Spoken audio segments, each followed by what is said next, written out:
Donc voilà, je voulais vous voir parce que donc prévu, j'ai fait passer les tests à votre enfant et malheureusement, vos craintes étaient justifiées. On vous écoute, docteur. J'ai montré à Lucas ce dessin, il était à peu près 1 mètre, 1m50, et je lui ai demandé de décrire les vêtements de ce personnage. Et il m'a dit, elle porte une robe rose. Alors, moi, il n'y a plus de doute possible. Lucas est atteint du syndrome dit de l'accent du sud-ouest. On doit pouvoir corriger ça, non? Si on lui donne des lunettes adaptées, il pourra dire rose, non? Alors malheureusement non, monsieur.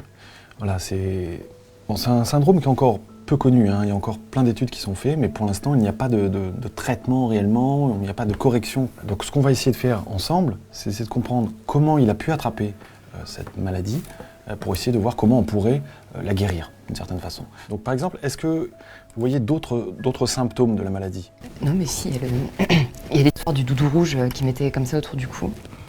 On a trouvé ça bizarre. Ah. Il a réagi quoi. Peut-être d'accord, le doudou en foulard. Oui, c'est vrai que depuis toujours, il a toujours voulu porter des espadrilles, quoi. Aïe, aïe, aïe, aïe. Il était comme l'hiver, mais bon, ça nous a jamais alertés. Ah non mais c'est ça le gros problème, c'est qu'il y a un gros déficit de prévention sur la question, et ça tant qu'il n'y aura pas une vraie campagne à l'échelle nationale, bon bah...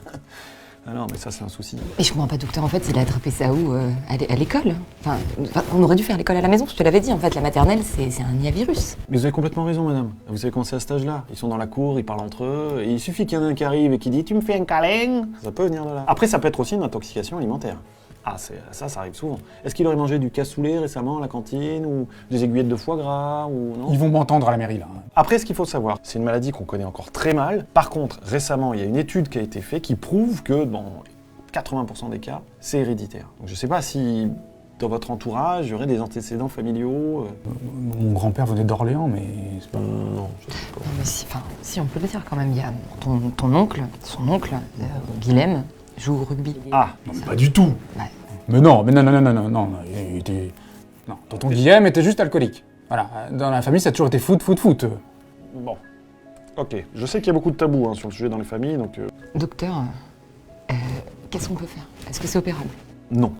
Mais attention, à notre époque, on peut très bien vivre avec ce syndrome sans aucun problème. Il y a plein d'exemples de gens qui ont fait de très belles carrières et qui ont pourtant un syndrome de l'accent dit du sud-ouest. Hein. Qui? Il y en a plein. Bah, qui? Moi, je vois pas le... Jean Castex. Ah, Jean Castex, quand même. Bah... Parce que nous, peut-être naïvement, on pensait qu'il pourrait devenir médecin ou avocat. Ça va être compliqué parce que médecin ou avocat, là, on va lui dire « Ah, t'as du soleil dans ton accent », mais on n'écoutera pas ce qu'il dit derrière. Et puis qui a envie d'un avocat qui dit mon client avait son collègue, il a découpé à la tronçonneuse, mais il n'a pas fait exprès. Voilà. Il était chargé. » Qui? Personne n'a envie de ça. Qu'est-ce qu'on peut faire, docteur? Eh ben, il faut le surveiller. Voilà, c'est une maladie qui est malheureusement souvent dégénérative. Et donc, du coup, il faut surveiller les étapes de contamination, j'ai envie de dire. Donc là, pour l'instant, il dit rose, mais si demain il dit moins, si ça commence à entacher son vocabulaire, là, c'est grave. S'il commence à dire chocolatine, s'il vous dit agave, pitchoun, allez-y, notez, voilà. Si vous dites ça daille, cette kent, ce gros cave, pire que cave bistrot, là. Ça s'écrit comme ça se prononce? Tout s'écrit comme ça se prononce. Hein, c'est du sud-ouest, donc il n'y a pas vraiment de... Et autre chose très importante, surveillez ce qu'il regarde à la télé. Hein, parce qu'il peut très bien tomber sur une émission culinaire, et ça, dans les émissions culinaires, il y en a plein. Ou Jean-Michel Apathy. Alors s'il tombe sur Jean-Michel Apathy, là, vous êtes cuit. Mais vous avez souvent affaire à ce genre de cas? Alors non, heureusement, dans la région, il n'y en a pas trop. Non. Par contre, à titre plus personnel, moi j'ai fait mes études à Toulouse. Et c'est vrai que là-bas, il y en a plein partout. C'était une épidémie, quoi, un fléau, quoi. On ne savait plus quoi faire, c'était complètement dépassé. Et puis finalement, ils ont, je crois, parce que moi j'ai fui, mais ils ont appris à vivre avec cet accent du sud-ouest qui est là partout. C'est horrible. Pardon, excusez-moi. Allô, oui, bonjour. Oui, calmez-vous, madame, pardon, calmez-vous, arrêtez de pleurer. Il vous a appelé Bilout, d'accord. Un instant, je vous prie. Je vous laisse, vous prenez rendez-vous avec la secrétaire, hein, vous inquiétez pas, ça va aller, d'accord? Mais surveillez bien.